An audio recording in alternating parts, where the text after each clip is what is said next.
네. 예, 예, 예. 지금 세팅하고 뭐, 예, 예. 그러시구나. 뭐 할 예. 일이 많네요. 예, 고생이 예. 많으십니다. 예, 네. 예. 문재인 경제정책 실패 자인 제목을 달았습니다, 음, 오늘. 네. 논평 부탁드립니다. 예, 예. 어저께인가 아마 제가 알기로는 그 정책실장의 그 김상조 씨 현 공정거래 위원장 예, 예. 냈고 아마 그 경제수석에는 그 이호성 씨라는 사람 아마 전라도 광양 출신일 거예요. 예. 그렇게 아마 그 경제 팀을 아마 교체를 한 걸로 알고 있는데 뭐 저는 그렇게 생각합니다. 뭐 결론적으로는 지금은 백약이 무효다. 이렇게 저는 이제 판단하고요. 예, 저도 뭐 사실, 공감합니다. 예, 예. 사실은 이제 이 좌파가 집권하게 되면은 원래 이제 그 기본 경제 정책 그가 이제 이 자본주의 시장 경제와는 달리 기본적인 파퓰리즘이고 어떤 분배에 초점을 맞추거든요. 기본적인 이 좌파들이 들어서면은. 예, 예. 그래서 그것은 결과는 기대할 수가 없어요. 뭐 어차피 이 경제 정책이라는 거는 사실 그 이 민간 부문을 활성화시키고 자유를 줌으로써 또 어떤 그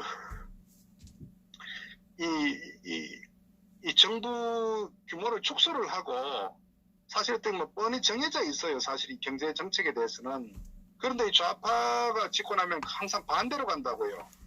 그러니까 어떤 수입에 어떻게 돈을 어떻게 그 만들 거냐는 측면보다는 배분에 우선 초점을 두기 때문에 그러다 보니까 이제 뭐 모든 정책이 이제 거의 사회주의 형태로 가다 보니까 경제가 마지막에는 몰락할 수밖에 없는 저는 그래서 어떤 좌파 이 이념을 추구하는 이 정부는 경제는 반드시 몰락하게 돼 있다는 게 저는 그 정설이라고 봅니다. 그것은 대한민국뿐만 아니고 외국에서도 이미 뭐 너무나 이렇게 역사적으로도 그렇고 여러 나라에서 이미 그 평가된 결과거든요. 예, 성공한 나라가 하나도 없죠. 예. 그렇죠. 왜냐하면 우리가 이제 그 공산주의가 몰락한 것도 결국 이제 경제 부분이 파탄이 났기 때문에 그 국민들로부터 지지가 멀어지거든요. 예, 예. 그러니까 어떻게 보면은 이 사실 공산주의 이론 자체는 국민을 완전히 그 아주 그 피폐하게 만드는 저는 기본적인 그 정책이라고 봐요. 이념도 마찬가지고. 그런데 예. 거기에 대해서 그냥 현혹돼 가지고 마치 이제 뭐 잘 사는 사람 끌어내리고 나는 국가에서 배급을 통해서 가난한 사람을 이렇게 없이 모두가 평등한 사회 만들어 어떻게 보면은 달콤한 이론 같지만은 실질적으로는 그거는 뭐 이상주의고 결국은 뭐 돈이 만들어져야 수익이 창출돼야 그 다음에 그걸 가지고 분배를 하든 뭐 어떻게 하든 할 거 아닙니까? 그래서 기본적인 이 사회주의 정책을 추구하는 이런 이념 자체가 저는 어떤 국민들에게 마지막에 고통을 줄 수밖에 없는 이론이라는 것을 저는 뭐 여실히 역사적으로도 이미 검증됐고 지금 현재도 마찬가지고 그래서 뭐 우리가 베네수엘라도 마찬가지고 사실 프랑스 같은 경우도 사실 경제가 매우 안 좋거든요. 프랑스, 유럽 같은 경우도 보면은 다소 그 사회주의적 그 노선을 많이 그 가고 있거든요. 복직하는 부분에 이제 치중하다 보니까 문제는 다 좋은데 복지하려면 돈이 있어야죠. 그렇지 않습니까? 그 돈은 어디서 나옵니까? 결국은 어떤 경제 활성화를 통한 세금으로 세수로부터 발생되지 않겠습니까? 예. 그런데 민간 부문이 이제 그 침체가 되다 보면은 세원 조달이 잘 안 되다 보니까 결국 어떻게 되나 국가에서는 그 부채를 돈을 찍어낸다고요. 그 부채가 많이 확대되죠. 그러니까 정부의 재정이 악화되니까 결국 뭐 어떤 그 상황이 악순환이 되다 보니까 결국 이제 국가 경제가 이제 상당히 어려워지는. 그래서 뭐 유럽 같은 경우도 사실은 뭐 과거에는 뭐 어떨지 모르지만은 어째 그런 그 과정을 겪으면서 대부분의 경제가 이제 굉장히 어려워지는 어떤 그런 상황에 접할 수밖에 없고, 뭐 상대적으로 이 시장 경제, 소위 자유를 부여하는 어떤 그런 정책을 추구하는 국가는 상대적으로 굉장히 이제 뭐 유리한 입장이죠. 경제도 상당히 어떻게 보면 상대적인 호황을 이루고, 특히 트럼프 정책 같은 경우도 기업들에게 엄청난 자율과 어떤 법인세 인하, 그리고 어떤 기업 어떤 지원 정책들을 한 결과 뭐 미국 트럼프 집권 이후에 미국은 역대 1의 그 호황을 누렸단 말이에요. 그렇기 때문에 사실 트럼프의 재선에 대해서는 이론의 여지가 없을 정도로 많은 그 전문가들이 그 평가를 하고 있거든요. 예. 결국은 무슨 얘기냐? 경제가 살아나게 되면 그 국민들은 정부를 지지할 수밖에 없어요. 그 상식이라고요. 일본 아베 같은 경우도 결국은 사실은 아베 집권도 오래 했지만은 그 아베 같은 경우도 아베노믹스를 해갖고 뭐 처음에는 굉장히 어려움을 겪었지만은 어쨌거나 일본 같은 경우도 뭐 과거에 비해서는 매우 어떤 경제적인 상황이 호전되고 있거든요. 예. 결국 그것은 철저한 어떤 자본주의 시장 경제 정책에 입각해서 나름대로 정부에서 자율과 어떤 친기업적 어떤 정책을 추진해 왔기 때문에 상대적으로 어떤 그 수월한 그런 입장을 갖고 있죠. 반대로 뭐 러시아든 중국이든 마찬가지 보면은 결국 어떤 뭐 정부 주도 어떤 관에서 어떤 눌러가지고 어떤 그 계획적인 어떤 그런 경제에 취하는 국가는 뭐 결과는 뭐 뻔하고 어쩌면 또 그 파퓰리즘을 추구하는 뭐 베네수엘라 같은 마찬가지고 유럽의 뭐 그리스도 마찬가지 그런 국가들은 뭐 엄청난 어떤 그 어려움을 겪고 있는 것을 우리가 목격하지 않습니까? 예. 그렇기 때문에 현재 이 좌파 정부가 집권하면서 기본적으로 경제로 보지 않고 이념으로 접근했기 때문에 사실 불과 2년 반 만에 대한민국 경제가 상상할 수 없을 정도로 지금 완전 퇴보를 하고 있거든. 거의 마이너스 성장을 보이지 않습니까?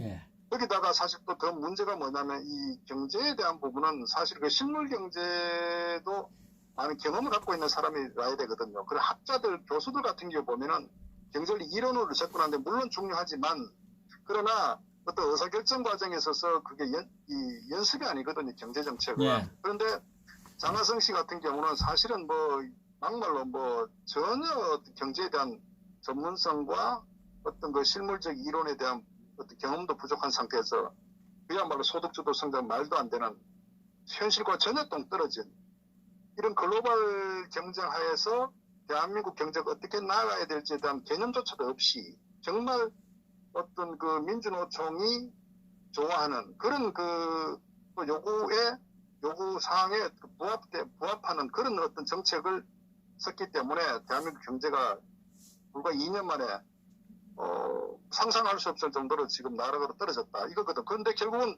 장하성이 같은 경우 처음에 뭐라 그랬습니까? 뭐 초창기에 경제 어려워지니까 뭐 하반기 되면 좋아질 것이다.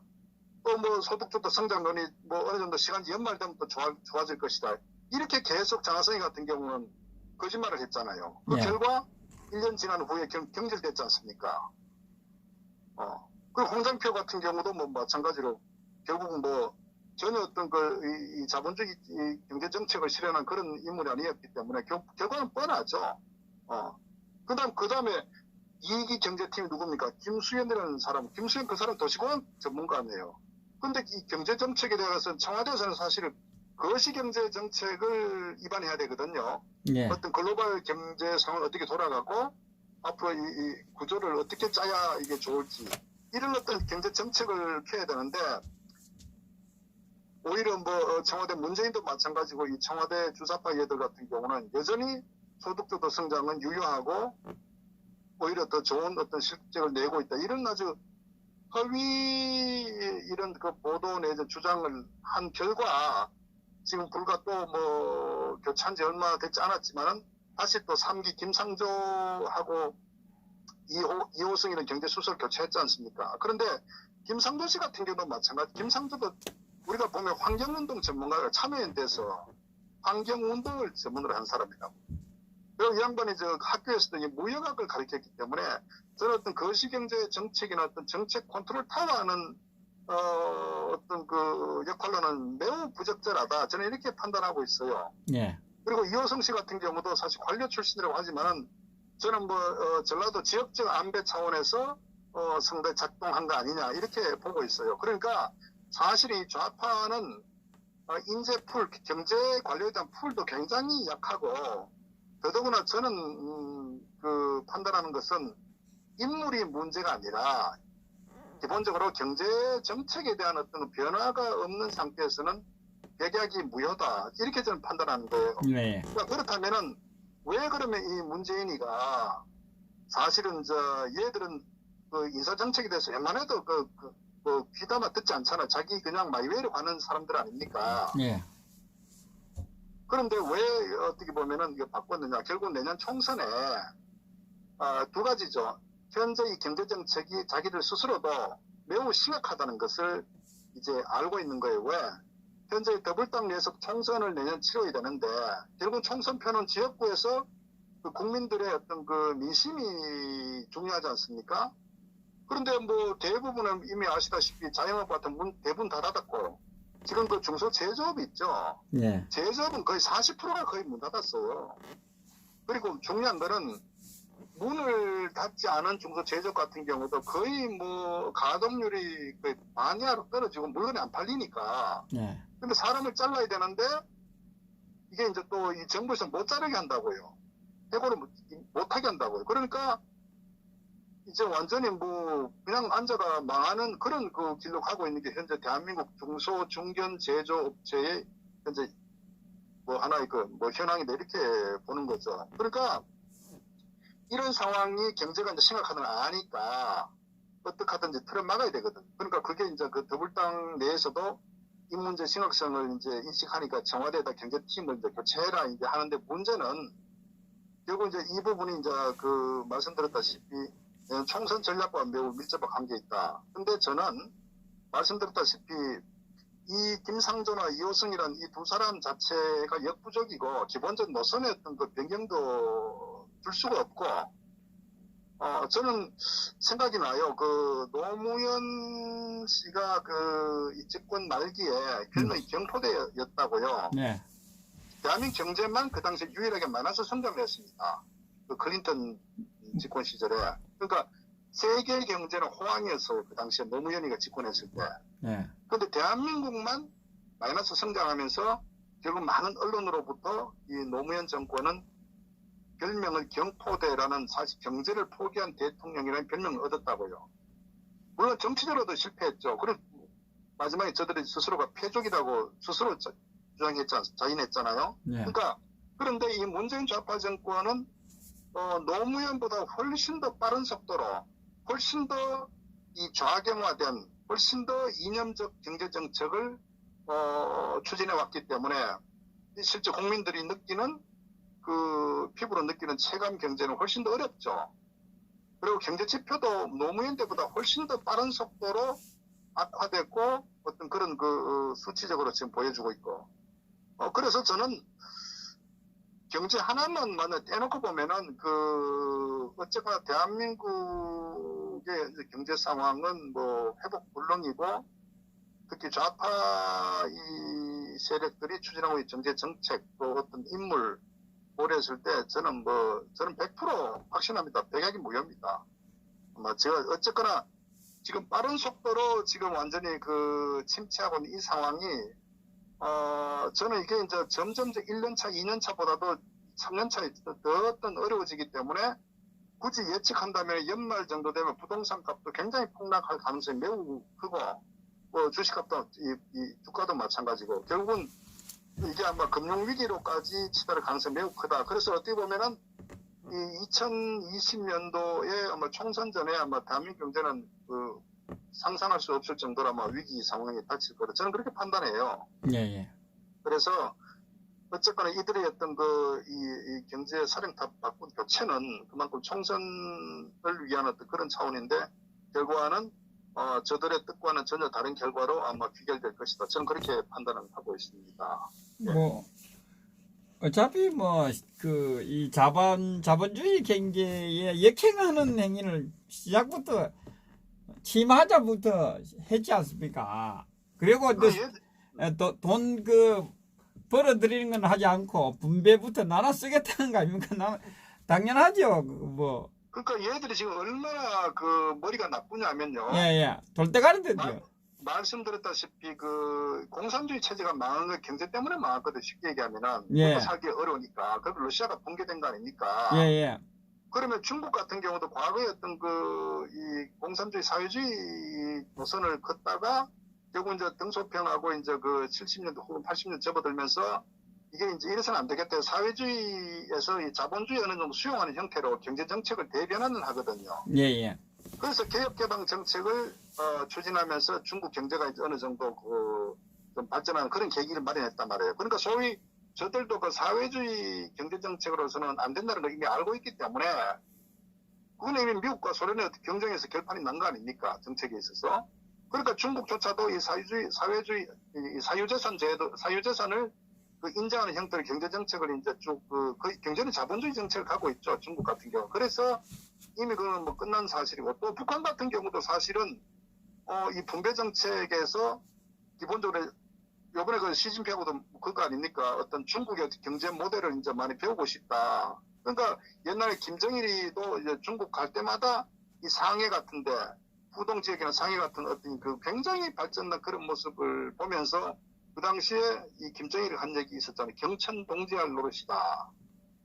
그런 표현을 썼다면 그만큼 중국 경제가 급속도로 발전했는데 그것은 사회주의 노선이 아니라 자본주의 노선을 어느 정도 채택했기 때문에 경제 발전이 이뤘단 말이에요. 그러니까 소위 북한 같은 이 집단들, 공산 적대 집단들도 경제 발전을 위해서 사실은 이제 이 장마당이란 거를 많이 그냥 수용을 하잖아요. 네. 그게 뭐 장마당이 바로 이 사유재산을 인정하는 거 아닙니까? 예. 그런데 거꾸로 이 문재인 좌파 정권은 그만큼 잘 나가는 대한민국 경제를 거꾸로 완전히 억압을 해가지고 사회주의화 시키잖아요. 예. 그러니까 이게 얼마나 바보예요. 그러니까 어떤 정말 바보다 이런 바보가 없다. 그러니까 쟤들은 어떻게 보면은 이 자신들이 어떤 집권하는 과정에 있어서 그냥 화염병 들고 어떤 데모만 했지 소위 어떤 경제가 어떻게 흘러가는지 경제를 통해 어떻게 돈을 버는지 자체를 모르니까 그러니까 모든 것은 국가 중심으로 그냥 이렇게 해석을 하기 때문에 그냥 국가 세금 걷어들이고 가진 자에게 세금 많이 걷어들이고 이렇게 해가지고 그냥 가난한 자에게 분배 나눠준다는 이런 아주 이념적이고 무식하고 정말 단순한 그런 논리를 가지고 경제 정책을 입안하고 접근했기 때문에 결국은 오늘날 대한민국 경제가 몰락한 거거든요. 그러니까 어쨌거나 저는 어떻게 보면은 좌파 정부와 경제 성장은 반비례한다 이렇게 그게 공식이라고 저는 판단해요. 다 검증이 돼 있잖아요. 그죠? 그렇죠. 뭐 그것이 결국은 오늘 대한민국 어떤 경제 현주소고 어쨌거나 김상조 같은 경우도 뭐 무능하기 짝이 없죠. 정말 무능하기 짝이 없고 제가 볼 때는 어느 누구 갖다 놔도 안 돼요. 그러니까 유일한 해답은 문재인과 빨리 끌어내려 하야해가지고 대한민국을 통째로 바꾸는 그럼에도 불구하고 시간이 많이 필요하다 저는 그렇게 봅니다. 영원히 이 경제 정책이 실패하면 이 좌파 정권은 영원히 이제 집권을 할 수 없는 이런 상황으로 가는데도 역시 머리들이 얼마나 나쁜지 모르겠어요. 정말. 사실은 또 이 일자리에 대해서 매우 심각한 게요. 예. 저도 뭐 경제에 대해서 많은 또 강연도 하고 뭐 어떤 그런 경험을 갖고 있는데 이게 지금 뭐가 잘못됐냐면 소위 일자리에 대해서 정부에서 엄청나게 자금 지원 어떤 뭐 중소기업들 어떤 연구개발 지원부터 해서 많은 프로그램을 갖고 이렇게 이 재정을 투입하고 있어요. 그런데 얼마나 웃기냐면은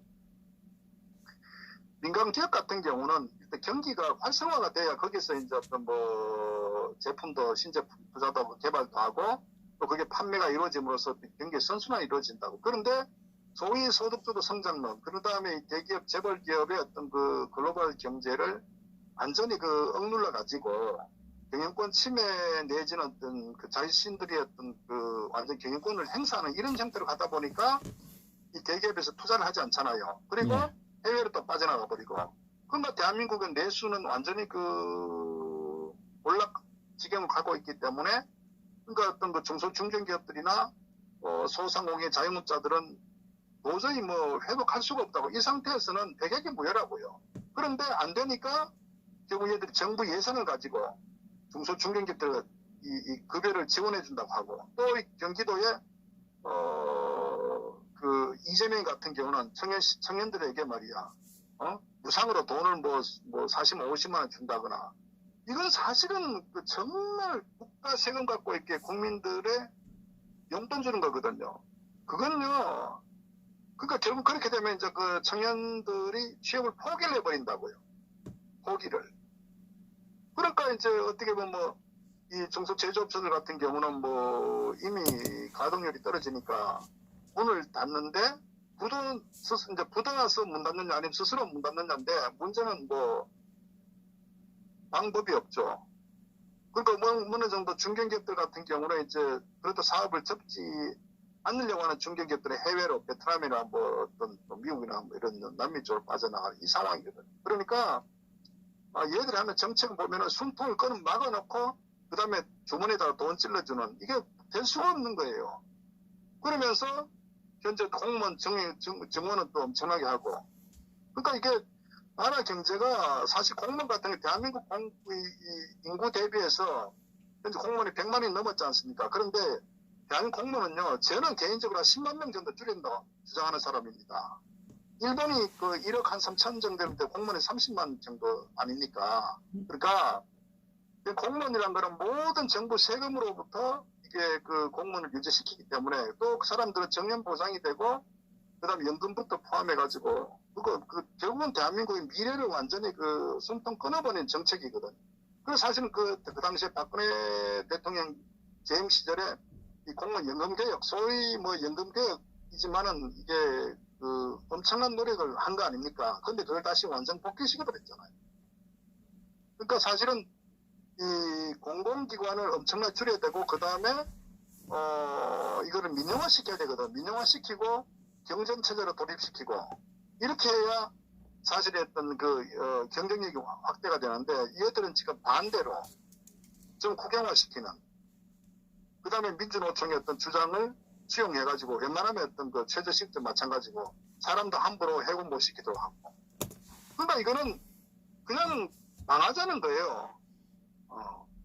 그러니까 이 좌파 정부 정책은 저는 뭐 참 어리석기 짝이 없고, 제가 참 안타까운 거는 그럼에도 불구하고 그 국민들이 지지했다는 거, 그리고 아직도 정신 못 차린 그 좌파 지지하는 국민들이 아직도 여전히 있다는 것 자체가 사실은 비극입니다.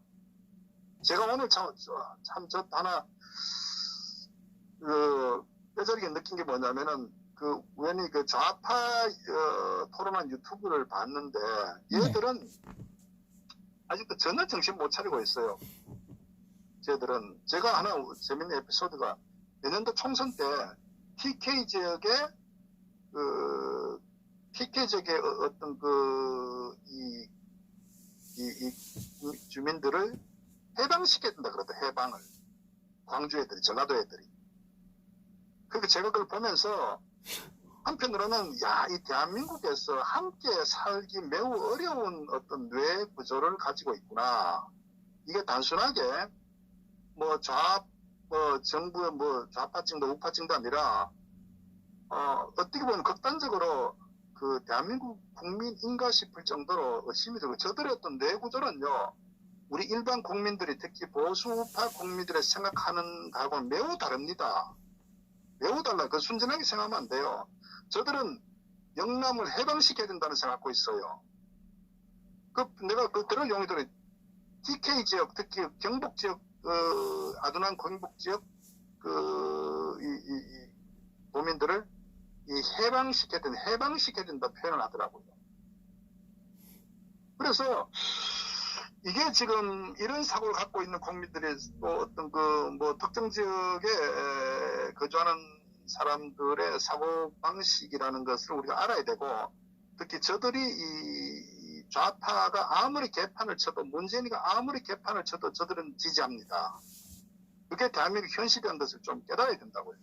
그래서 경제에서 또 정치로 넘어가게 되는데, 얘기가 이상하게 현재 그 자한당이 보면은 너무 어리석고, 그러니까 한심하다고 해야 되나요? 정말 세상 돌아가는 물정, 이 좌파들의 어떤 그 사고, 이 좌파를 지지하는 세력들이 어떤 생각 갖고 있는 조차도 정말 전혀 분위기 파악을 못하고 있다. 이렇게 제가 오늘 참 새삼 똑같습니다. 느꼈습니다. 이 좌파들하고 똑같습니다. 자한당이 생각하는 게. 그 좌파는요, 굉장히 치밀하게, 굉장히 그 아주 교활하게 저들의 어떤 그 뜻을 이루기 위해서 아주 다양한 정책, 전략, 그 집요하게 끈질게 이렇게 갖고 있다고. 그러니까 보면은 이 자한당 이 세력들은 정말 똥인지 된장인지 몰라요. 그러니까 쟤들은 백전백패합니다. 게임이 안 돼요. 자, 그 주제로 넘어가겠습니다. 예. 오케이. 네네.